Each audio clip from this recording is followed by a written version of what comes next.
Testicle. Welcome back, everybody. This is episode 2 of Two Wheel Legends, and this time I've been lucky enough to line up Gary Pawson from Brother Speed, who you're, how many year member now, Gary? 24 years. 24 years. And tell everybody kind of about yourself and how you fit into all this. So I started the Burley chapter of Brother Speed 24 years ago with my little brother and 4 other guys. We started hanging around the club actually in 1996. We met him on a run. So 30 plus years. I'm almost 30 years, isn't it? Yeah, roughly. I'm good at math. Me either. So we met him on a run and, started meeting him and going out and about. And we would have to travel. Our town was 160 miles from the nearest chapter. So we would run up there every weekend, check out the bikes they were building. And we were quite young. So at first it was just him and I. And we decided that we wanted to start a chapter. And by rules of our motorcycle club, you had to have 5 members to start it. So we started looking for at least 3 other guys that we thought would cut it with us. And those guys stayed in the chapter with us for the first 15 years. And after that, 3 of them retired. And then last year we lost, actually early this year, we lost another one of our family members. So after 4 years, it's the 2 of us, and the chapter has grown over the years, of course. Yeah. Yeah. So before that, I know that, right, as a kid, your dad taught you boxing, right? Yeah.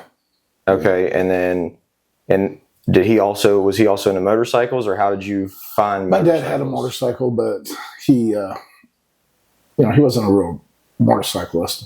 He rode it transportation to work more than anything, Yeah.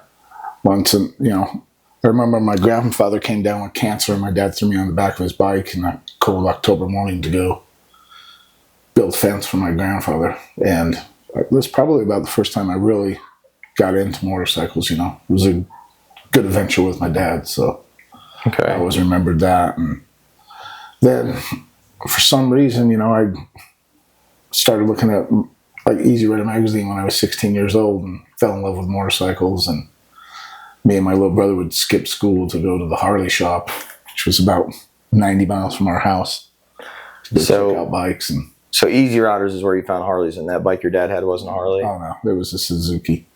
Okay. That's pretty rad. So, and then you've always been in Burley, right? Yep. Okay. So where were you, did you guys have like a spot to get a magazine there in town, or how did that work? Yeah, every gas station back then sold magazines. It wasn't like today, Nice. And then of course, so you were probably still in high school when you met the other guys, or? No, I was 20. I've been 24, 25 when I met the guys. Okay. And my little brother both got bikes in 1993. Then we started riding around. And we went to the first time we ever saw him, we went to this awareness rally. And honest, we were young kids and run this outlaw motorcycle club. And actually this scared the shit out of us. So we kind of made feet, went and hung out at a titty bar, and a couple of them found us in there and told us, hey, the club wants to meet you guys. Oh, cool. And we still didn't go around for a while, And then we were headed to this run called the Sun Run that they used to have back when they had really cool biker parties, Those have seemed to have gone away, But, and a friend of ours knew him and kind of set us up with meeting him at a gas station. And after riding with him, we were, pretty much hooked and just started hanging out.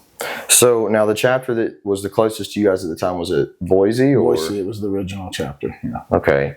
And that's where everything with the club was started? That was where the club started in 1969. And that was started by who? So it was started by most of the guys actually met in elementary school.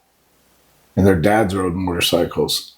And so, then in 1969, Hollywood started making movies about, like Hell's Angels, Hell's on Wheels, and there was a bunch of motorcycle movies. So they were all, about the end of their high school deal. They put out an ad in the newspaper that they wanted to start a motorcycle club. And they had like 20 guys show up to it. And they were off and running. And one of the guys drew up our, club patch, which this is the original style of the patch. It's changed over the years, changed into something a little bit different. And then within a year, they started a Portland, Oregon chapter, and they started a Logan, Utah chapter.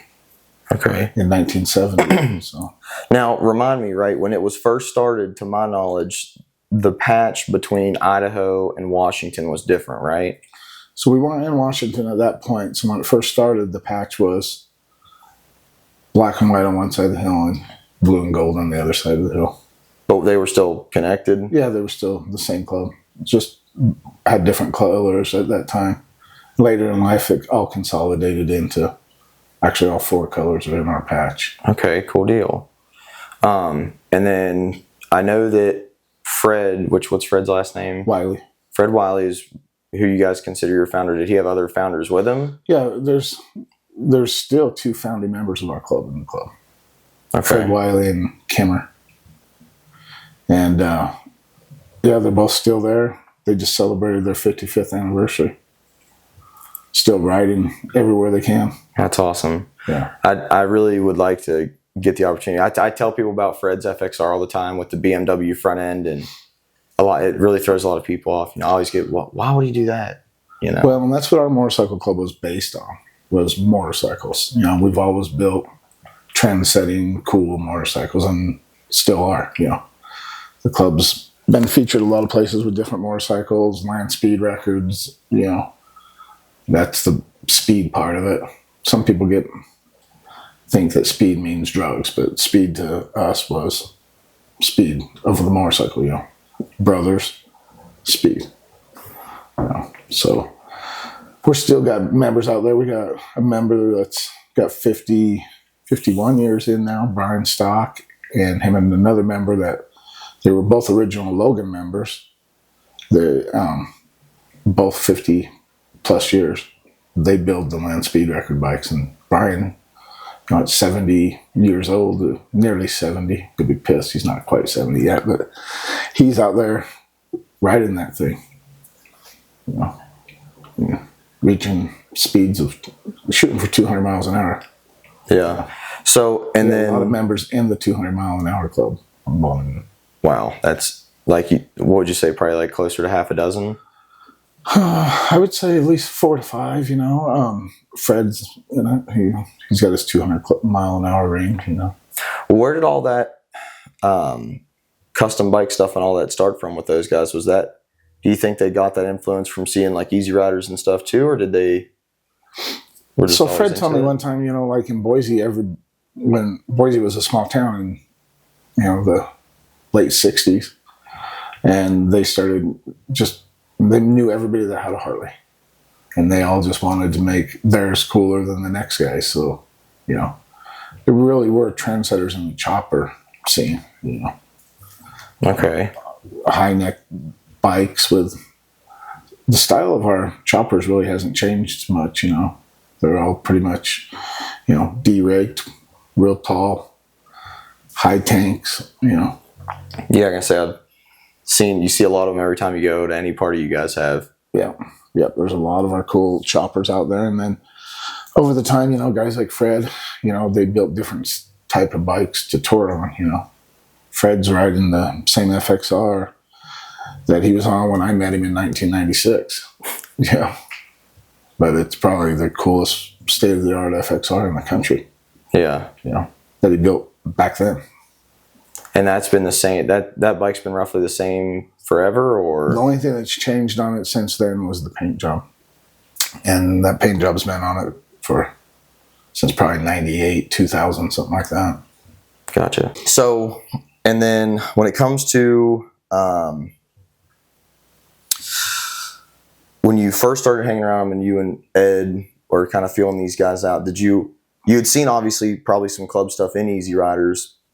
But little, they didn't really like to feature club stuff back then. now it's still really, most magazines don't like to feature them. Yeah, because a lot of politics. The guys that have kept the scene alive, yeah, because of politics, I believe. So when you first met the club, how did you guys see them? I know you said you were scared of them, but what did they look like to you in your life at that time?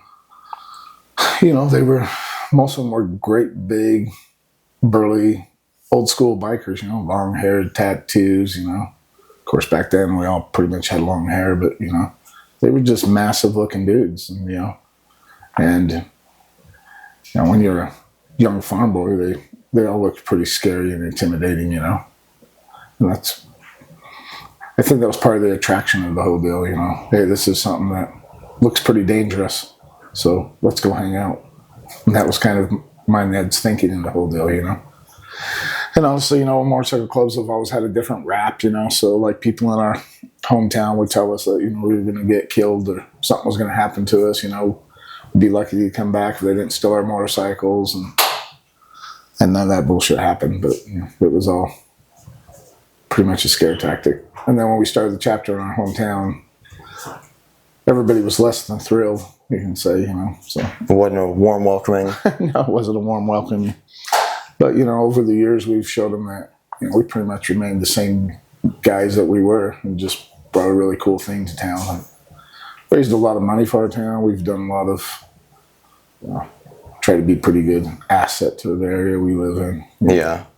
So, for the people that don't know, explain to them because Brother Speed, or at least Burley Chapter's biggest fundraiser they do every year is... So it's a toy drive that Ed and I actually started the toy drive 3 years before we were in the club. Oh wow! I didn't know it was before the club. We started the toy drive before we were in the club. First year we raised $2,500. We were just sitting around a bar with the guys that we were trying to form the chapter with, and we had an idea to do this toy drive, and we planned it within 2 weeks. I remember it was the first part of December when we started talking about it, and December 18th we had the first one. And it was cold. It was 18 degrees. And we were able to raise $2,500, and we thought, well, shit, let's try to top that next year. And since then, last year we gave $70,000 in toys. Wow. Yeah. And then you guys fill up how many box trailers? Well, it's one huge trailer, but we go to Walmart. People sponsor us, and we go to Walmart, shut down pretty much the store while we shop, and we buy the toys, and then we take them, drop them off at our local Christmas council, and they distribute them. That's super rad. Yeah.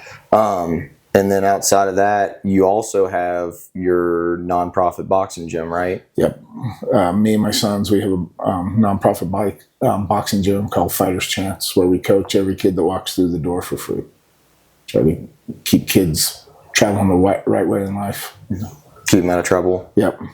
That's mostly ran now by my son. The three of us started it together. Which one of your sons is also... One of my sons just won the regional Golden Glove championship, and my other son is the head coach. All right. That's got to make you feel really good and feel like you did something right. Yeah, I'm always proud of my kids. That's awesome. How do you think it was for them growing up with you being in the club? Do you think that helped shape them in any way? I think them, they were pretty young when I divorced their mother. Mm-hmm. And so when I had them, they were always around club functions. And I think they learned how to be better men with a lot of integrity from being around men that didn't, pussyfoot around stuff. They knew if they got in trouble with their uncles, that they would have to pay the piper. They weren't out doing a lot of stupid shit, because in our town, I would find out, or one of them would find out in a heartbeat. So, they definitely had an unconditional bringing up on my end of the deal, and honestly, a very good mother on their side. And so they learned respect, which a lot of people don't learn respect anymore, So to them, the club was family. And it's always been their uncles, you know. So obviously, from everything I've seen, you did an awesome job with those two. But I know for a lot of people, they might seem really hard to balance both of a club life and a family life. Do you think that you found some special way around all that, or did you just make it work? I don't think it was a special way around it. You know, I just put the time into everything I do. You know, my kids have always been the most important thing in my life. You know, that's hard for some people in clubs. They believe a different way. I believe my kids always come first. You know, and so it was just about putting the time in, making sure I was there. You know, I would ride hundreds of miles to get back for for a baseball game. You know, and I never missed any of their events. You know, training and boxing, I coached them. You know, and we traveled all over the country with it. And I would find time when if we went to another state where there was another club, I would go to that club's clubhouse and visit them, and then go back and do the boxing event that night. Right on. Because one of the coolest things to me about being in a motorcycle club was traveling the country and meeting a lot of people from different clubs. You know, there's guys from other clubs that, you know, I'm closer to them than a lot of guys in my own club. You know, and like-minded people that think the same way. You know, and that's the best thing about being in a motorcycle club to me. It's finding like-minded people. Yeah. You know, family. Yeah. Absolutely. So what, in your own words, separates Brother Speed from other MCs? I mean, obviously we've got the basic stuff of like, the whole Brotherhood, and there you got the basic aspects of a motorcycle club, but what sets Brother Speed apart? That we, not only that we think we build the coolest motorcycles, but we never needed to be the biggest and the baddest. You know, we proved ourselves in every element there was to proving yourself as being a motorcycle club member. You know, that wasn't by out flexing on the street corner. That was by building cool motorcycles and riding cool motorcycles and being the fastest guys in traffic. You know, and not growing at such a rapid pace that we didn't know each other. You know, in our club, you had to know every single member, you know, of the club. And no disrespect to any other club, but I know a lot of clubs that are a lot larger than us that don't know their brother. A lot of clubs that I know that I'm really close with, that I probably know more of their members than a lot of their members know. So ours was about keeping it smaller, keeping it tighter, and but still about the motorcycle. And was that Fred and the originals, that was kind of their idea off the get-go, or? Yeah, I mean, they definitely set all of the work, you know, and they, as they grew, they had growing pains. You know, when you first start a motorcycle club, you don't have bylaws and you don't have things you got to go by. And through mistakes, you make bylaws, you know. But their deal was definitely not about a rapid growth. You know, 20 years ago when I first came into the club, there was only 4 chapters of it.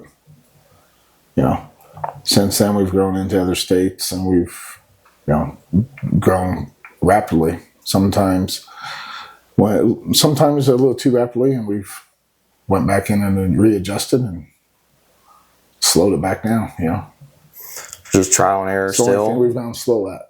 Yeah. And then something else, and maybe you can help me understand this, is that I know kind of as a general principle, and a lot of clubs will probably say that this is a standard, but it seems like for you guys, it's kind of a prerequisite that you need to know how to fight kind of deal. No.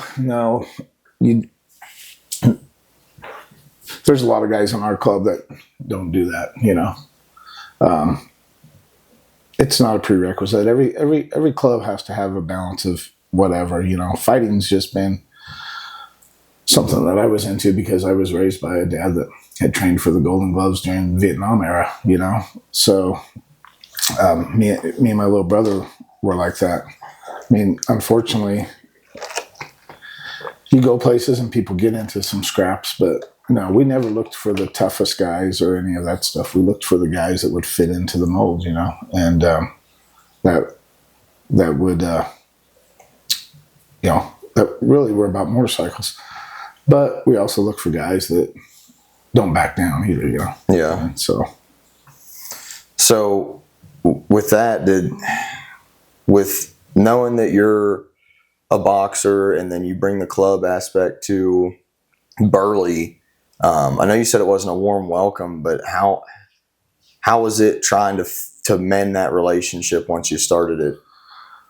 So, at first, you bring a club to a town, naturally, the law enforcement believes the devil has just arrived. So you couldn't go anywhere without getting pulled over, without getting checked, and then pretty soon, you'd go into a bar and something would happen, whether it was, somebody would bring something to us or whatever, a fight would break out. So before long, there was no bars we were welcome in. There was, you couldn't really ride around without getting pulled over. So it took a lot of your day. And I think a lot of it was just, we weren't doing any crimes or nothing, so they could never do anything but give us speeding tickets and stuff like that. We really made sure that if we had some guys arrested for, stupid shit like trying to outrun the cops or something, and stuff like that. But I think really the base of it was just in our town. Pretty soon the people really started liking us. I mean, naturally our toy run did a lot for it, that people would get to see that they would give us this money, this donation, and it was so transparent as where we would go and spend their money and they'd watch, their name would be on a shirt, everything. So they knew we weren't out like strongholding them, but it was just basically about being out in the community, and we would go to different bike shows or car shows and stuff like that, and pretty soon people were like, oh, well, they're not too bad to be around. We treated people with respect. If they gave us respect, we gave respect back, and that's what it was all about. If they didn't, then there may be somebody getting a little bit of trouble over that, but we pretty much gave the respect that we got. So, and this is something that I've kind of been learning, is that, you've got the typical early, like 60s, 70s, 80s motorcycle clubs where some of them were, the real, when you think of like a guy on a chopper, that's what those clubs were, is that they were real dirty. I mean, they were just real raunchy and just always tearing up the public type of deal, but so was Brother Speed like that when it started, or was it more of a blue collar type of deal? It was definitely a lot of blue collar workers, and there was there was your typical dirty biker. There's, it had every aspect, and every little chapter had its own little different flair. There was a lot of them were back into the hippie culture of, when it was first in the 70s and stuff like that. And, so each chapter kind of just had its own little deal, the way the guys talk to me about it, and even Burley, when we started Burley, my chapter was a mix of Mexicans and white guys, and so our element was a little bit different than the rest of the club.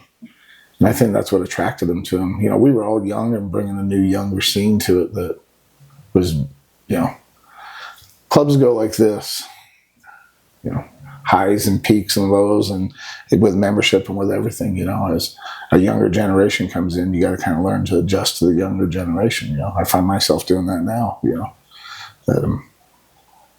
Now is that with more like, do you see it with bike trends and with like personalities? Is both. It a little bit of both? Yeah, definitely both.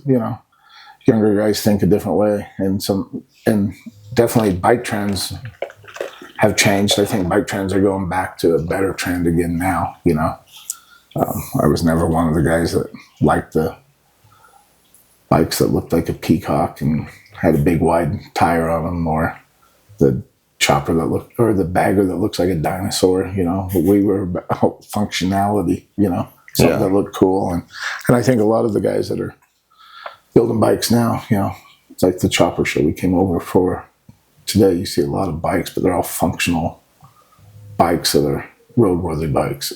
That's why I like a ride-in bike show better than a bike show where people can trailer in and have the most polished up one. I like to see something out that can be ridden hard, because we're still a club that's about traveling.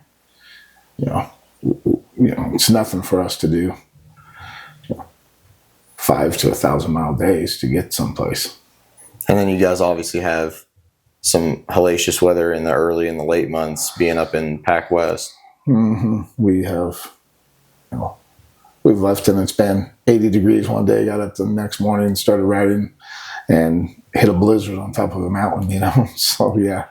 You have to be prepared for a lot of stuff. So rain gear is something you better have. Rain gear, you might want to have some snow gear. I've had some of that. Jeez. Yeah. How's that riding with a pack and something like that? Well, it's cold. The pack has to definitely adjust, but it's an adventure. It's a good story when you get home, and that's what the best part of it is. The story. You're freezing your ass off at the time, but you're still out with your brothers on the road, and you're still having a great time. So, and then I know that one time you had mentioned to me about you guys had some massive pileup one time on a run. Yeah. In 2009, there was a pack of us that went out on the road for a week. And we had a bunch of guys, prospects that were with us. And we'd been down through California visiting clubs and hanging out. And we would go out every year for a week, and we'd either hit all of our clubhouses or we would go down to another end of the country, and we would just clubhouse hop and see our friends and party and have a good time. And we were coming up the I-5 in Wilsonville, which is just outside of Salem, Oregon, headed to our party in Portland. And a car came into our lane and then did a sudden stop as the traffic was slowing. They did a sudden stop, and the pack piled up, and I had the privilege of hitting the first car, and my bike went up in the air, came back down, and went through the pack like it was in a pinball game. Jeez. 17 bikes went down. We lost one brother in it. There was 10 ambulance rides and 3 or 4 life flights, and shut down the freeway for a while. And it was pretty much chaos. In fact, that's what the newspaper always put on, was chaos on the I-5. That's what the article was called? Yeah. Wow. Was that like front page? Oh yeah, it was national news. It was all over. Jeez. And I started, when I was in the hospital, I started getting calls from clubs from all over the country that were checking on us. A bunch of them that we had just left, and they'd heard about it. So yeah, it was definitely a deal. But during that deal, you got to see probably the worst and the best of what our club was about. There wasn't one guy that was worried about himself. They were all trying to take care of each other, and people that were there that it's wild when there's something like that happens. You don't know, but I mean, there's like doctors and nurses that are just traveling that are helping out with it, and it was definitely a tragic deal. But like I say, it was also really cool to see how brothers could take care of each other. Yeah, but that's the silver lining in a situation like that. Yeah, not only at the time there, but afterwards financially, there was a lot of fundraisers. Every chapter of the club did a different fundraiser to try to help all the members get their bikes back up and going, pay their doctor bills. And because there was a lot of us laid up for quite a while. Right on.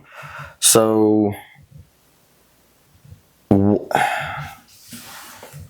it comes to, because you do a lot of politic and you do a lot of running around and meeting people, like you said, like talking to other clubs. Do you feel like that takes out some of it? Because you guys are so into building bikes and stuff. Do you feel like that takes out some of it for you, or do you enjoy doing that part too? Well, I like the part of politics when you can go and have fun with guys and you can just talk about the cool stuff that people do together. You know, there always comes a side of the politics that might be over one guy thinks somebody stepped on his toe, and it's that part of it's not fun naturally, you know. Yeah. But keeping relationships and keeping an open line of communications with people is important, you know, in this type of a lifestyle. So it's not always fun, but it's something that has to be done. And luckily I'm not the only one that goes and does it, you know. Like I said, I've made a lot of close relationships with a lot of guys all over the world. And I have people that travel from all over the United States and even Europe that come and stay at my house. I go stay at their house, you know. If I want to fly someplace and ride a motorcycle for a weekend, they got one for me. If they want to come and ride a motorcycle, I've got one for them. And that's the cool part of it. You know, a few years back, I got involved in the political scene of trying to pass a law in Idaho. So an anti-profiling law, so the cops can just pull us over and have us fill out stupid cards for no reason about being in what they considered a gang when it's a motorcycle club. So when we took that and worked with the senators and all. Did it get passed? Yeah, and it passed in Idaho. We passed that. I think it's been passed about 5 years ago now. So how long did that take from start until they passed it? I think we went at 3 different times. So 3 years, 3 different House and Senate hearings and meeting with politicians until it was on the governor's desk and was signed. That's awesome. I know a handful of states really try to focus on getting those passed, but some of them can't ever get through to it. Yeah, we were either the second or third state to pass it. Did you guys end up finding any help or anything along the way that really helped you get through and pass it, or just persistence? I actually had met a senator. I have a friend that's a senator, and he helped us a lot. You know, he was able to help with the bill. There was another one. One of our club guys out of Boise knew a guy that actually championed the bill, and I don't remember if he was just a legislator or what, but he was one of the chapter's close friends. So we found a lot of people that helped with it. And we also found that people, once they saw a lot of the stupid stuff that had been happening, that they didn't think it was right. And they wanted to help with it, you know. Got a lot of local support at that point? Well, we got a lot of support within the state government and stuff, you know. Yeah. So. And then let's go back, and I want to hit another piece, is all those salt flat racers. Yeah. So those guys, obviously, just from being in the local area, they find that stuff and start racing. And for a lot of people, you know, in like FXRs, baggers and stuff, they might go out and find a company called RB Racing. It's got a couple different models of pipes, one of them being the LSR. And if I'm not mistaken, there's some history with you guys on that, right?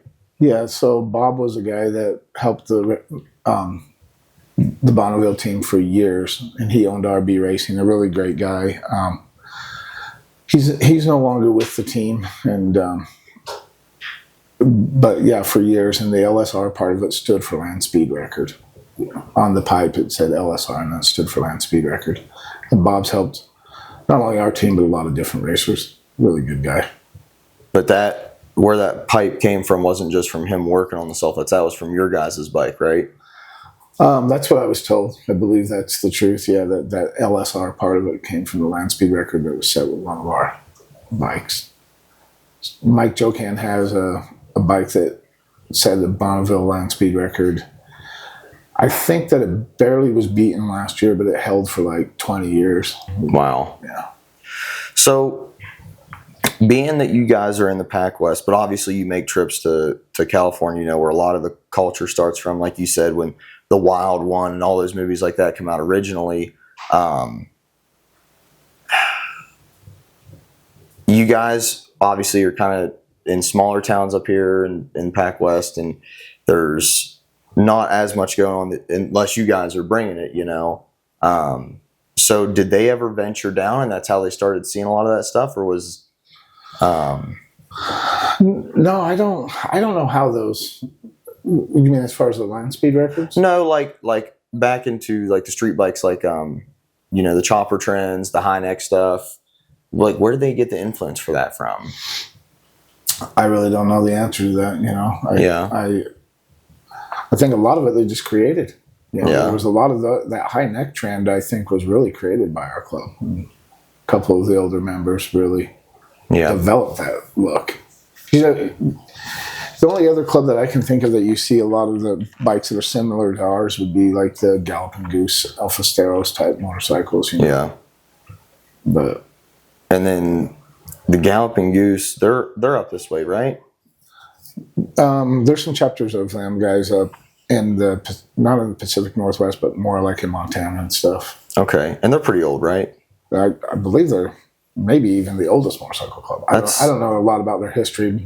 A bunch of great guys, you know. But yeah, some of that stuff it's really hard to find. You know, doing all this, trying to read into things, trying to look up maybe if there's been any other documentaries done or whatever on certain clubs that I'm scoping out for other episodes. It's really hard because maybe you get a gangland episode or something, and we all know that that's not real accurate. Yeah, well, and unfortunately, you know, we're in that part of the era where a lot of those legends are gone and dying. You know, like guys like with the Alpha Steros, Tom Fugel and Moose. Those guys built some of the coolest bikes that anybody had ever seen, and unfortunately, they passed away. So getting that history would have to come from somebody that really knew them. You know. Yeah. But so outside of the, you know, your guys' toy run, some of your other stuff you got going on, like, what was it like once you started hanging around, you opened the Burley chapter, and then what was it like running through, you know, those first maybe like 10 years of running around and being in the club and figuring everything out? How was that for you? That was the fun time. Was it? That was the funnest time. Yeah, the first 10 years were great because we were always on the road. We were out putting on thousands of miles. I was very rarely home, you know. And we traveled everywhere, and that was the best part about it. You know, we came along in a time that it was probably one of the highlights of the biker culture because we got to know a lot of the living legends, and not only in our club but in other clubs, you know. And so, like I say, to me, it was always about the traveling part of it and putting miles on,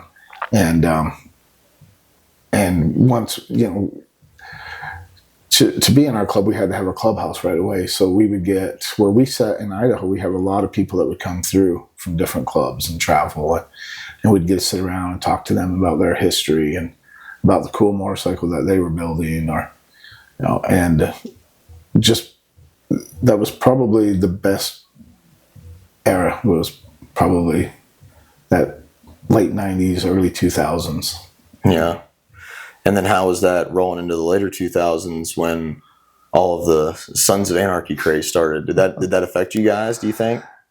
Well, yeah, I think that it affected a lot of people. You know, people believed that the motorcycle club culture was something that it wasn't, but it wasn't bad if you went to the bar. People would buy you drinks, and really, the girls would hit up on the guys, and, you know, that part was fun, you know. But I think, and I think in a weird way, it probably brought people around, you know, that wanted to find out about the deal. But it was definitely crazy because, you know, I think that a lot of the moms that were at home really believed that we were all out running drugs and shooting people. And yeah, I can definitely attest to that. But, yeah, it was crazy. And, you know, you asked earlier about my kids growing up with the culture.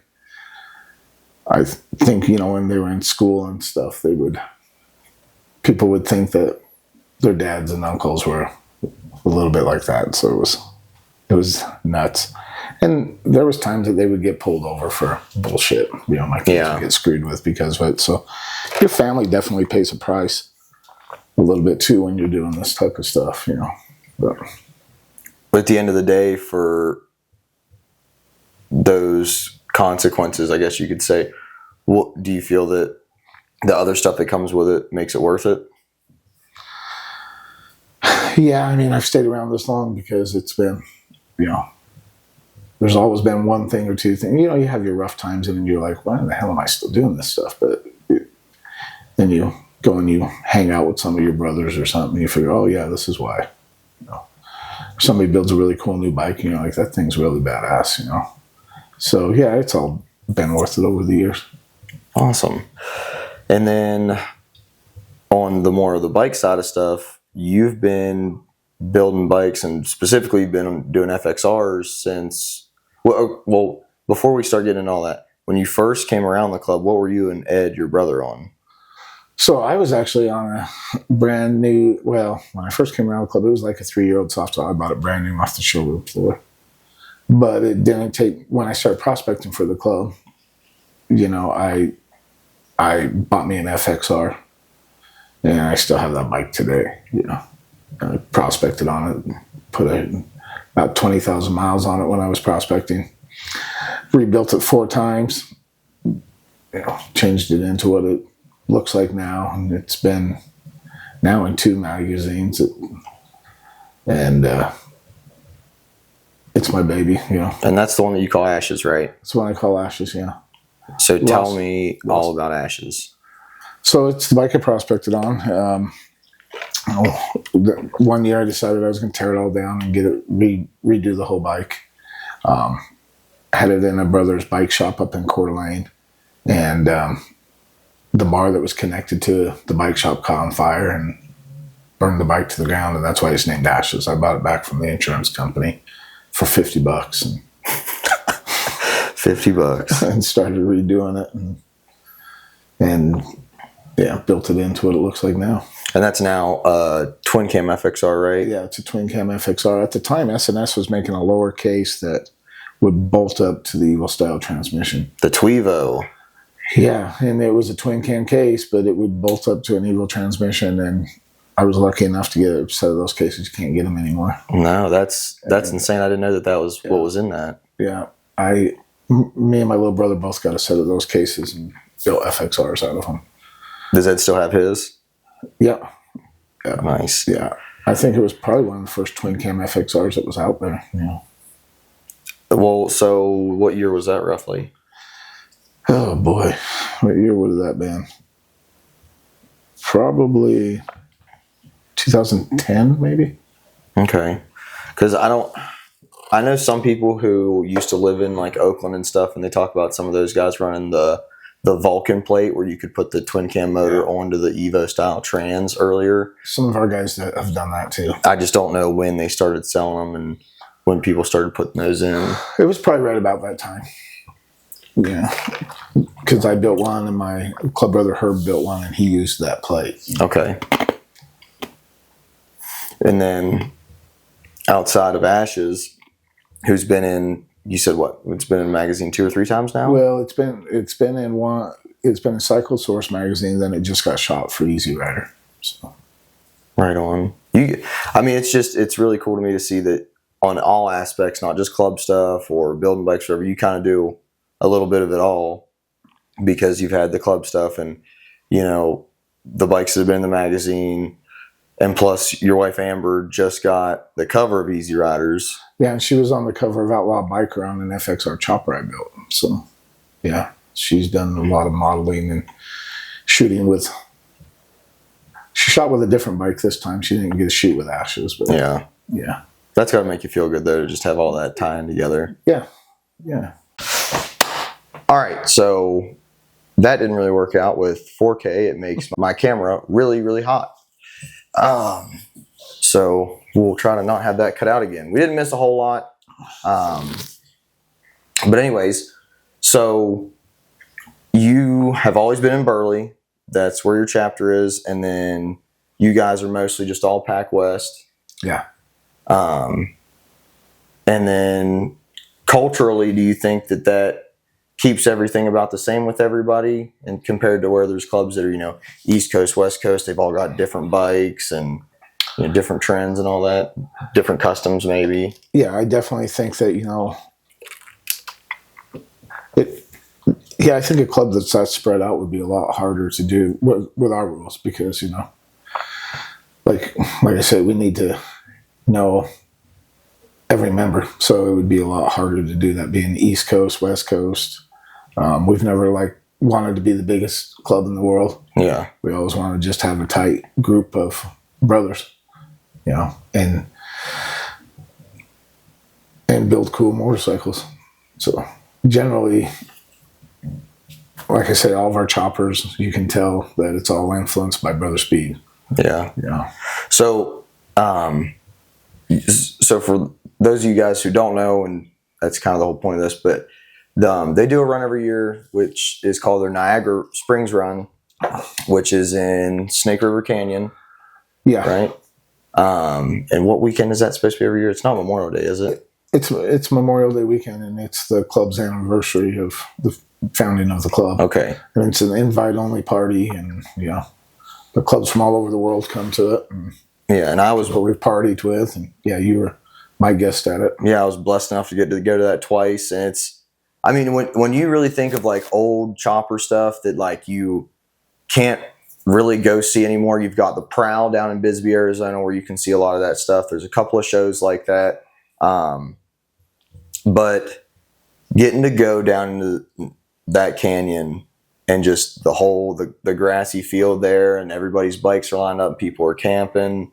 It's other than maybe an M8 lowrider ST that's there or something, you're really going back in time. I mean, hell, I even walked past, I think it was an early twin cam Road King that was speed chopped. Yeah. And I think the top tree, the top of the neck, was at my eye level as I walked past. It was ginormous. Yeah. And that's just so cool. I don't know how you'd see over it. You might be a tall dude, I guess. Yeah, he's a big man. But one of the cool things there is you see we have a brother, Lil Roy, who's a 50-year member of the club. He's still riding the knucklehead that he prospected on. Oh my God. The rigid knucklehead that he prospected on. Still riding it, still doing wheelies on it, And he's probably got to be in his 70s? He's probably, he's 60, he'd have to be 68 or so, 70 years old. But doing wheelies on a rigid knucklehead. Yep, still a badass. That's nuts. Yeah, still a badass. First time I ever met him, he was doing a wheelie. They came to Burley to talk to us, and he was doing a wheelie underneath the awning of the hotel. Oh my God. On that bike. He has a couple other bikes, but he just doesn't like them as much. So he still rides that bike. Wow. And those guys, I mean, they're just riding in packs from chapter to chapter on those type of bikes, aren't they? Yep. And that old knucklehead will keep up in the pack at 80 plus miles an hour. Now, so with clubs and stuff, you guys have your mandatory runs, you have places you have to go, places you need to be. With guys riding custom bikes, chop bikes, old bikes, I mean, does that seem to be maybe more of a pain in the ass? Because if you're in a pack of 30 dudes and you've got to pull over because so-and-so's bike's fucked up, how does that work? Well, when I first got in the club, everybody had peanut tanks. So we were stopping every 60, 70 miles to fill it up. But sometimes them were the best fucking times, You find yourself, visiting with your brothers or going to a local little bar and, having a debauchery day out on the road with your brothers. So, no, it's, if you, the club's big enough now that there's not just one pack that goes. So those guys may get into a different pack with the smaller tanks or whatever, but if you got the opportunity to ride with one of those guys and listen to the stories they have from years and years ago, you don't mind stopping. Yeah. It's the roads where the fun is, being out in the pack is where it's at. That's what we used to always say, And then maybe with you guys being so close-knit and being in just a handful of states up here, if you break down somewhere, someone's within maybe a couple hours, you can always call. Yeah. Yeah. Back in the day, you always had a slop truck behind you that would pick up bikes that were breaking down. Now we don't travel too much that way. Most of the guys are on newer stuff, but we still have a lot of those old bikes that are out in the pack. Yeah. Getting it. Which, having speed chop FXRs, but that are twin cam swapped, probably helps with the reliability. You've got a cool bike, but it's reliable. Yeah. Yeah. I mean, new technology is great. You know, you can get parts for them if you break down. Well, you can't get parts for a lot of those old bikes, so those guys can still build that shit. And, Yeah. you know, I've spent an afternoon out on the highway with a brother before that he was just rebuilding his motorcycle pretty much alongside the road. Side of the road. And it was one of the greatest times. You know, we had a fucking blast doing it. Yeah. I did that FXR tour last year, and when we went to when we were in Texas, we were in Dallas, and Brian was with us from up your way, Woodgrain, and a buddy of ours had just had his bagger built, and he had a chain drive kit on it, and those Trask sprockets are two pieces that are bolted together, and I guess he had either sheared or rattled out all those, you know, and ended up figuring it out on the side of the road after it had chewed about halfway through his swing arm. Oof. No, it wasn't that bad, but it was pretty rough. And then, you know, Brian, who's been out on the road FXR and doing a lot of that stuff, like he had a whole bag of bolts with him. So, you know, he had the stuff where he could throw in 2 bolts and, you know, we could limp it and then went to an ace the next day. But it's been neat to learn how that older stuff goes. Because when I first moved out here to the West Coast, you know, I was on my twin cam bagger. I'm not this trip with having somebody else ride my bike is the first time I've actually had to work on it on the road. It's always just ran, you know, and then now being on my FXR. That's his fault. Yeah. Now with my FXR, like I'm seeing a lot more of that and being around bikes. I can't imagine trying to trip around on a knucklehead. That's got to be nuts. Yeah. You got to know that motorcycle inside and out. And like I say, you know, he's been on that bike for 50 years, so he knows that bike. And he's got a newer twin cam Diamond, but you don't ever see him on it. Yeah, I mean, if I had a knucklehead, I think he's still got it. I don't know. Yeah, I've never seen it. It's just stories. Yeah. It's the opposite, though. You know, you always hear it guys, oh, I got a panhead in my shed. But it's the opposite for him. I got that twin cam back there. This is my knucklehead. Well, a bunch of our older members still got the cool old bikes that they had. You know, Brian Stock, he just rebuilt his old panhead that he had when he first got into the club. And Brian's 50-plus year member also, you know. But also an incredible bike builder. Mike Jocan just redid his old pan, you know. And Mike's always had 2 or 3 old pans. When you come back up to Boise, I'll take you to his shop. That's where there's a lot of history, you know, bike history. Yeah. I mean, he's built the Bonneville bikes. He wrote a book years ago that was called The Chopper Cookbook. You can still find it. Really? He wrote that? Yeah. I've heard people at like the Prowl and like chopper events and stuff. I've heard people talk about that book. Yeah. Neat. Mike wrote that book. Okay. And then you had Hot Rod, what was Hot Rod's real name? Mark. He wrote From Boy to Biker, which I still need to read. I should probably make that a better practice of maybe reading a club book if they have one before I interview them. Yeah, it's a really cool book. It's got a lot of cool history in it. It talks a lot about, you know, when he first met his first club member when he was a little boy, watched him pull into when he became a patch holder for the club. Yeah. You know, and yeah, it's a great read. Hot Rod's a great guy, you know. Do you think, or I guess maybe now since you've been in for, you know, over 20 years, it's a possibility. Have you seen anybody that's like, hey, this was somebody that was a kid that I let them like sit on my bike one time at the gas station or whatever, and now they're hanging out? Yeah, I mean, we had a guy that prospector for one of our chapters that remembers it's crazy because he remembers when me and my little brother pulled into the bar his parents were hanging out at when he was a little boy. You know, now he's a member. That's got to make you feel good. Yeah. You know, that's like... we got a couple of those guys. We were in Vernal, and we were eating at a restaurant there, and there was a family of like 4 with 2 little kids, and the little boy, and they're all walking by the bikes, and he's like, don't touch the bikes. And I told him, I'm especially with the FXR being so pretty, I try to not have people messing around with it. But when it comes to kids, man, I don't care. Like I've let kids sit on my bagger. They burn their shoes all over the pipe. Like if that makes a difference in their life, you know, like, yeah, that could be the next biker, huh? Exactly. Like I'm all for that. That's the one thing that I will always let a kid hop on a bike or do whatever, rev it. I think that's the coolest thing ever. Yeah, we were traveling to Portland one time, and we stopped at a gas station, and you could tell the mom was scared to death of us, but the kid wanted to come look at the motorcycle. And before long, he was on one of the bikes taking pictures with it, and there was probably 30 of us, but he wasn't afraid. That's awesome. Before long, mom liked it. Yeah.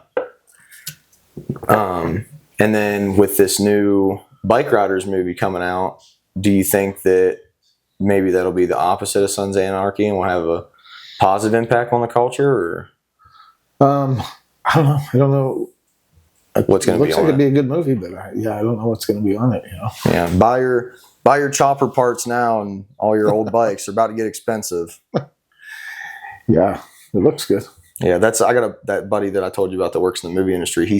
He talks about that, is that it's cool that they do that stuff. It keeps kind of the scene and the flow alive, but that it makes things expensive. Yeah, I would believe that. Especially he was from LA, and he talked about how, it used to be that like once you got into, I guess, probably the 90s and 2000s, more of the old bikes, the Pans and stuff like that, got more gate kept, and it was like an unofficial like kind of prospect. You had to hang out with the chopper guys until they vetted you, and then they would show you like where to get parts and stuff. And then now, big money guys get into it, and they're buying, shovel heads and pan heads on Facebook for $30,000, and it hurts the guys that are into it, but they can't afford it. Oh yeah, I mean, we got guys we got a lot of members that are up there 50 years now, and they got hordes and hordes of motorcycle parts that nobody's ever going to get. Cool old stuff. Yeah. And most of them still got their old choppers on the road. That's awesome. How was it? And I guess you've always lived up there, so you don't really know much different other than when you've traveled, but how is it running a club that's so focused on motorcycles, but you guys have a really short, nice season? I mean, obviously you guys ride in the shitty weather, but... Well, our season, usually starts in April when it's still snowy and cold, and ends in November when it's snowy and cold. But I think there's pluses and minuses. You don't get a ride as long as you want, so we hammer a lot of miles down in that short season. But in the winter, you get to go and look at a lot of brothers that are building really cool bike projects. My brother Phil just built a really cool old school chopper, Softail, that he ended up buying from one of his good friends, passed away, and he bought the bike from his widow and totally changed the whole motorcycle. But the thing is absolutely gorgeous, And Phil made almost every part on it. I mean, he made mid pegs for it. He handcrafted everything. Like the Frisco style that mount to the top of the motor mount? No. Or like actual like FXR style mids? They're more of an FXR style mid, but they're all handmade out of stainless. And that's rad. He built so many parts for that motorcycle that over about a year time frame. In our Boise clubhouse, he built it in the shop there, and the thing's incredible. That is so cool. Yeah. All right, well, you want to take a bathroom break? So anyways, we were talking about, I think we were talking about how you tie in like a lot of the newer culture and all that to the old school stuff. But, I mean, have the challenges of new prospects, do you think it's still been the same, or do you see new challenges with guys bringing people in? Well, I think we try to keep it all the same. We try to make sure that they do all the same things we did, travel the way we traveled, travel the places we traveled, do all the type of same things we did, Mm-hmm. Yeah. But like anything, I think a lot of things have changed, I think the important part of any motorcycle club is to teach the history of where you came from. Yeah. And that should be the thing that's passed down is, without those guys that did it way before you, there wouldn't even be a motorcycle club, Yeah. And not only our club, but it's important to know the history of a lot of the other clubs out there that laid the foundation down. I understand. all of it, so it's all encompassing. You go to other clubhouses and you understand what you're looking at, maybe the pictures on the wall. You say, oh, that's so and so that I read about in this book or that book or whatever. No, that makes a lot of sense. What about like social media? Because that's relatively new. Yeah, I think social media is. I know I'm on social media a lot, but unfortunately, I wish it went back to a time before we even had cell phones. I think you had to communicate more one-on-one with people, and a lot of that's been lost everywhere. You know, social media is good for promoting an event. I think too many people put too much of their life on there, and definitely made it easier for people to know where you're at and what you're doing. Yeah. You know? Also, it's actually, I mean, well, I don't think we can talk about that. Never mind. It could be a really bad thing, you know. Yeah, there's been events where I know that different clubs have clashed because one side saw that the other side was at an event, and then they roll up, you know. Yeah, luckily I've not experienced any of that. I'm glad, you know, but I think it would be a lot better if all the motorcycle clubs would realize that, you know, everybody could get along, you know, and see that it's we all love the same thing, you know. We all love the motorcycle. I think that's why most motorcycle clubs were started, was over a motorcycle, and if everybody just went back to, hey, we can all be friends and ride motorcycles and everything can be cool. It doesn't have to be the toughest guy on the block, you know. Don't have to be the biggest and the baddest. Just ride motorcycles, build cool motorcycles, and live the life that we all love. You know, that's what it should be. I think that's lost on. I don't think on the West Coast so much because there's just so much motorcycle culture out here. But I think maybe when you get into, you know, and I know that there's people who break this mold, but as a consistent, like whether you see patch guys or whether you see civilians running around on Harleys, as you get into the Midwest and the East Coast, which the East Coast is always, you know, so many years behind West Coast trends, just stock bikes, or if it's club stuff, usually it's just guys on baggers. Maybe they put a set of meat hooks on, you know. I mean, really that's what you see, you know. There's no, maybe if you got a young guy in, you know, like Dusty from Twin Falls is a great example. Like if you took one of him and maybe a club on the East Coast picked up a kid like him, and he's the only guy running around with, you know, T-bars and like suspension and a big motor and all that. But a lot of guys, they just don't. And I think that's what I've always really appreciated about hanging out with you guys is when I come to your stuff, it's not just people sitting around drinking and shit. Like I can walk around and see a bunch of really cool bikes that have a lot of time in them. Yeah, and guys like Dusty that really Dusty's that guy that he always wants to gain one more horsepower, and he'll try to build some cool custom part to get that one more horsepower, you know. And he's really about a motorcycle. He loves riding motorcycles. He loves racing motorcycles, riding motorcycles, building cool bikes, you know. And that's what you hope when you're getting new members, that they're all that type of caliber of a guy that wants to be a biker. Yeah. You know. Hell yeah. He's not about trying to be the toughest kid on the block. You know, he's about learning about motorcycles and riding motorcycles, and that's what it should be. Absolutely. Do you think that maybe there's common trends that you see new guys, maybe like some, I'm trying to think here, maybe like ideals or anything that maybe new people coming around kind of miss or they don't understand? It's like real common. Like maybe they come into it with a certain perspective on what it's supposed to be about, and they don't know what it actually is supposed to be about.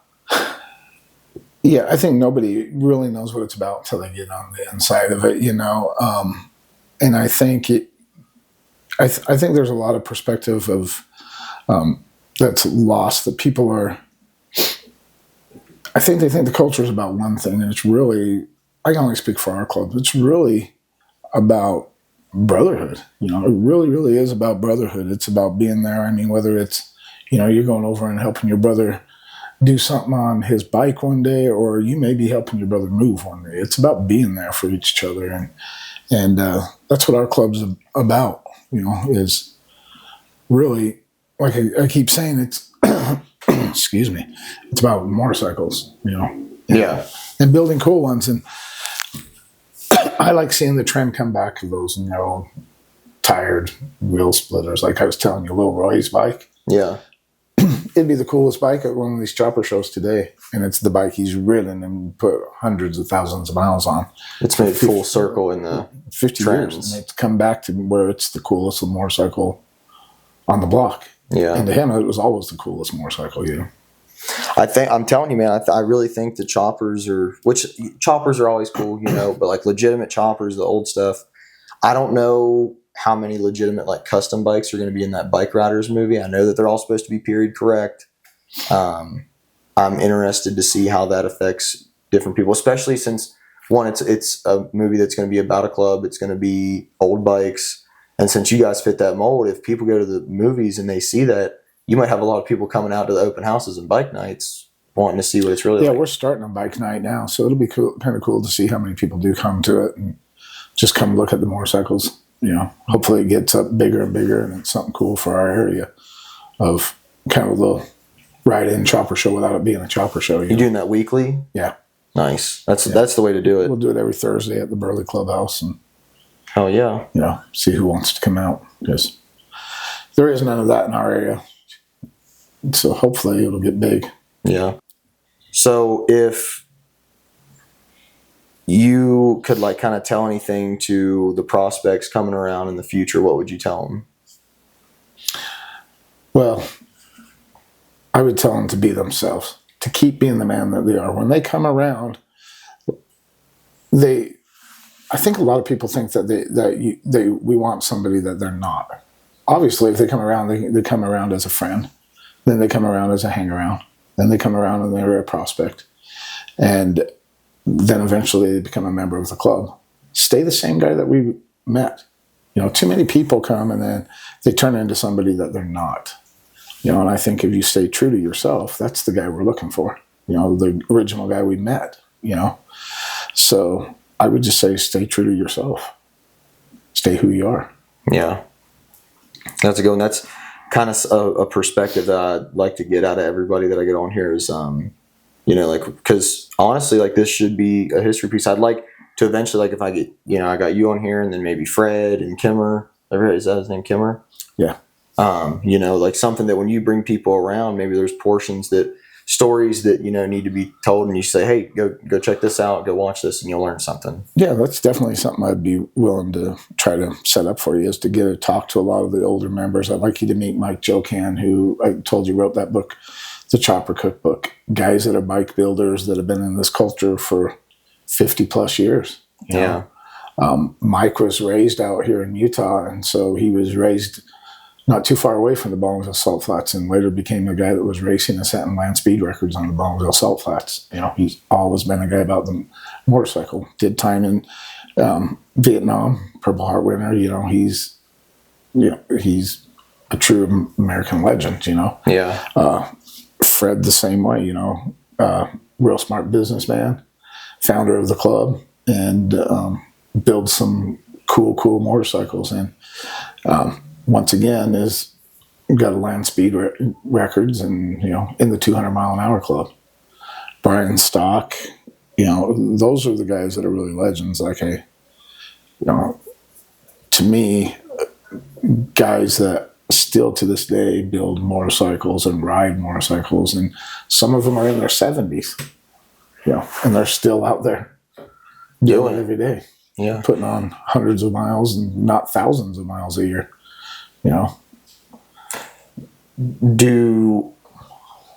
Have you heard them say maybe like anything that's caught you off guard about like what they think about the future for maybe not just your club but club culture in general, or like they have any epiphanies or anything? Or no, being in the club for 55 years. Yeah, there's times that they'll say to me, "Oh, we've seen this happen before."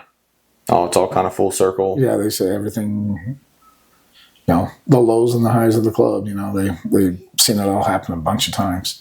Yeah. Why everybody else is going, why does this happen? They're like, oh, well, I've seen it before. They just kind of ride it out. After 50 years, you just got to be really good at moving with the flow, Yeah.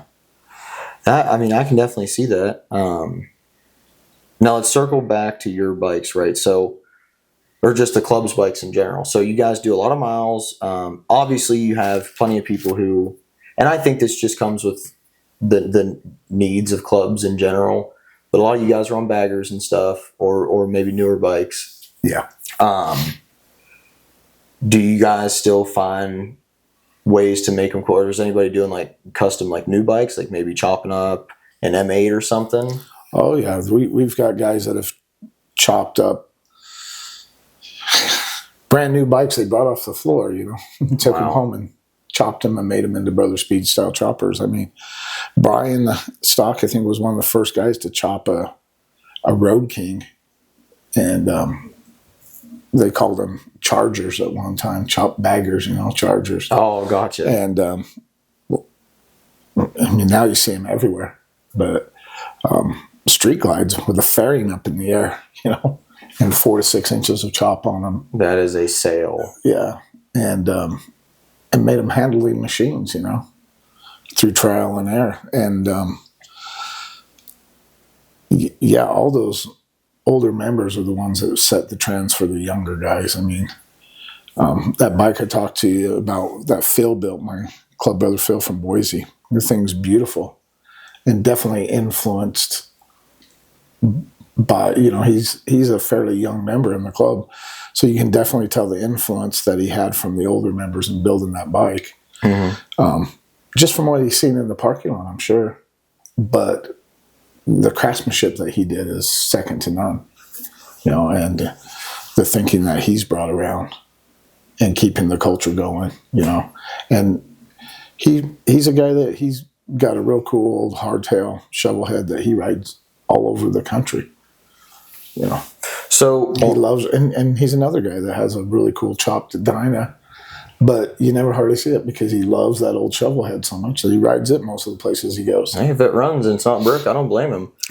What about, some of these big, like builder shows that go on? You've got the One Moto show up in, I think it's Oregon, excuse me. You've got, you've got Born Free, Mama Tried out in the Midwest. Like, have any of your guys ever been invited to stuff like that, or been invited to So I know there's some of my guys that have had some bikes in the One Moto show out in Portland. That's close to them. I went to Born Free. I didn't take a bike to it. I just went to see the biker culture because I love the shows and the biker culture. We've been invited to take bikes to different shows. Years ago, the club used to go set up a whole club area at the Boise Roads or the Portland Roadster Show and the Boise Roadster Show. And me, I don't like sitting around bike shows too much. I'd rather ride my bike. I like the ride-in shows, like I say. But yeah, my brother Lloyd, he owns a shop on the state line between Spokane, Washington, Coeur d'Alene, Idaho. I've been to that one. And he builds some of the coolest, fastest motorcycles around. And there's a show up there, I don't remember the name of it, that they do every year. Is it in Spokane? Yeah. I think I've heard, I can't remember the name of it either, but I've heard of it. Yeah. And they have the state-of-the-art stuff, And he built some really cool choppers and stuff himself too, but their shop turns out a lot of fast motorcycles. And that seemed to be kind of the gist when I walked in there. You could just tell it was all horsepower related. It's a horsepower shop, definitely. But if you go to Lloyd's garage, there's a garage full of cool high-neck choppers that he's built. All right. Do the dealerships up that way treat all your guys pretty well? I don't know what other areas, how the dealership is. The dealership that in our area, the guy, TJ, he's a good friend of ours, and he treats us like gold, Yeah. He's a really good guy with Snake Harley in Twin Falls. Right on. One of my brothers works there. Yeah, I'm gonna say I know that it kind of varies. It can be like the local bars kind of deal. Anyone that you're doing business with, because of how they may view you, they may not, or they may want it. Obviously a Harley you would think would, because you guys are riding Harleys. You're not hopping on BMWs. So yeah, I think it more Harley, the corporation's a lot different than the dealerships. The dealerships naturally go off of the owner, and if the owner's cool with you, it's one thing, you know. Harley-Davidson themselves, I think, has went away from the guys that kept them alive when they were having rough spots of the club people. They don't necessarily like club people like the dealership owners do. Well, you know, that's something that I've kind of peeked into, is that listening to different podcasts and meeting different people who actually get deals with Harley, the motor company, is that I think they're starting to reach out and look more into some of the custom builders. You've got Oliver Jones, the cut rate down there in Long Beach. He's building a Pan America for him. I think he built a Lowrider S when they first come out. Some other people are getting bikes, or they're getting, you know, to help do things like Mama Tried and all that type of stuff. But when it comes to club stuff, you're right. I mean, but it's so many people that I think they just think that if they don't have to navigate that political side of the club world, they choose not to, you know? Oh, yeah, I get that. I think every bike builder out there has been influenced by a motorcycle club somewhere. Because I think the motorcycle clubs were the ones that were building the coolest bikes forever. And now all of the young guys, they've got their influence from, whether they even realize it or not. There was probably a club member of some motorcycle club that built what they thought was the coolest motorcycle ever. Yeah, absolutely. I mean, you've got like long choppers of the Midwest and kind of the Nest style. You've got, you know, your guys' speed chop style. There's kind of like my FXR is more of what people have told me is kind of a Frisco style. You know, it's like a 5-over front end and real tall curb hopper kind of look, and all for the purpose of your local area or just what you like. Mm-hmm. And a lot of these guys too, like you see all these people on Instagram and shit that, you know, are quote unquote Instagram famous. They build bikes, and most of them probably don't know where the trends are that they see other pictures of, unless maybe that bike that they saw had a patch painted on it or something, you know. What do you think about the club style bike? It got its name from something. And there was a club style bike, probably that came out of the Bay Area. The Cholo style motorcycles probably came out of the Southern California area. They were probably by a club day there, and I think all them bikes are cool looking motorcycles, you know. The high neck choppers probably came out of the Boise area. You know, if you're influenced by that, that's probably where that influence came from. Yeah, that's something to be proud of. You know, that's to have something almost like that where it's almost set in stone. That's got to be pretty cool. Yeah, I'm very proud of the club I'm in. I'm very proud of the older members that have done the cool stuff. Like you've heard me mention Mike Joe Cannon, the Chopper Cookbook, and Fred Wiley, and the way that, I mean, the FXR craze is crazy now, right? But he built probably the coolest FXR that's ever been done, in my opinion. And he built that thing in like 1996, 95. And it's a FXR that has a BMW front end on it, clear down to the heated hand grips and stuff, and the fairing off of a BMW. Mm-hmm. You know, when everybody was taking fairings off of their motorcycles and the FXRT, people were taking those fairings all off. Fred was building one that he knew was cool with a fairing back in those days that handles like a sport bike. Yeah, it looks like for as much as he tours on it, it does look kind of more laid down, you know. Yeah. But I bet he can ride it pretty. Even at his age, I bet he still rides the hell out of it. He's probably one of the best riders I've ever seen in my life, you know. And that bike is state of the art. I didn't know there was going to be models at this show. I know. I didn't know we had a live audience. Guys should clap or something. Yeah. Have a little button with signs so they know what to applaud. Applause, please. No, actually, we're in an Airbnb right now in Ogden on 25th Street. Last night was the 2-Bit Moto show that Tucker Speed put on. They invited me up to have my FXR in the invited builder portion. Super rad first event. They're trying to bring more of a scene to like the greater Salt Lake area and to just Utah in general.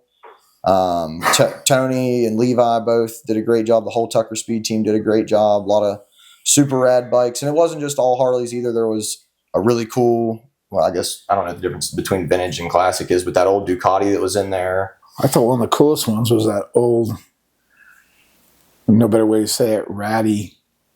That Ironhead Sportster. No, that off-road, the looking trials bike. Oh, that dust to dust bike. Yeah. Yeah, it was kind of had like, I don't know if that's what they use it for, but I know that like in the enduro world they've got that Dakar race. Yeah. And it had like the roller map up on the dash and the GPS, and I think it even had like a SOS button you could hit if like I guess you wreck and you need help. Yeah, that bike was that thing had been rode hard and put away wet. I wonder how long the roll, like the scroll is for that map that they put in there. I bet that's a long piece of paper.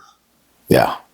But no, it was a good time. If you guys go check out Instagram or whatever, you'll be able to see that stuff. There might be a YouTube video up eventually on it. And not to mention it was on the same day as I think it was the 20th anniversary of the Car show? Yeah, of the 25th Street Car Show. So right outside of our Airbnb here, outside the windows, there's old Porsches and Chevelles and everything else. And then right here across the street at Union Station's the Tattoo Expo. There was a lot of stuff to do yesterday, and then there's still stuff going on today. There's a farmer's market outside right now.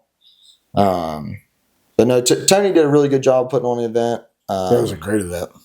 Yeah, a lot of really cool stuff. I guess one of the painters that was supposed to be there that I was actually looking forward to, he got a deal doing something else, so he didn't show up. But he's like a top-notch painter and pinstriper. Oh, really? Yeah. But Time Warp's bike was super awesome. That matte orange. That guy from Time Warp is a hell of a painter, man. Yeah, His stuff is cool. That was rad to see all that, But you got any like big runs or plans in the future? We got a Chopper Fest going on in Bend, Oregon in a couple weeks. I'm going to be riding out to that. Now, is that your guys' event or is that okay? Yeah, it's our Bend, Oregon chapter. Aaron and the guys throw it. It's kind of an old school biker party. So yeah, it ought to be cool. Yeah, and then you guys Chopper Fest.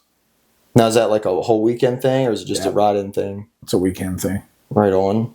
What, I mean, do they do like... It's our third year of doing that. It's my first year of going to it, but it sounds like a cool old school. I want to bring back all the old school parties. You going to ride the shovelhead to it? No, I'm going to ride the bagger, man. Fucking getting old. I like comfort. I don't blame you.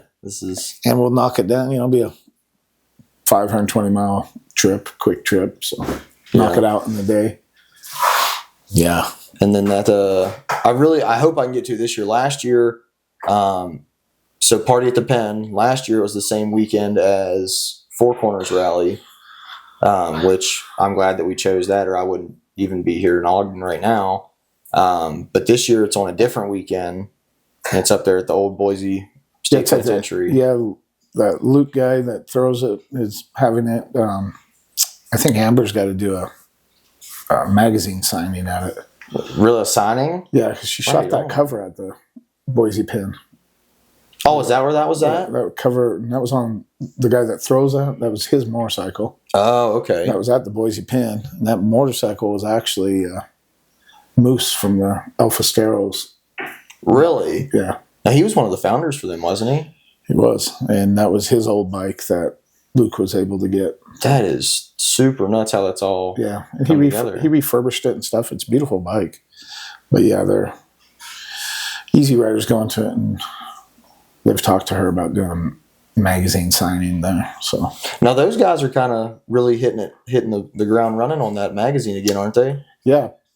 Paul and Chad and two of the new guys that are running that, they're really trying to turn it back into the old Easy Rider and bring back a lot of the biker culture of, how the magazine used to be.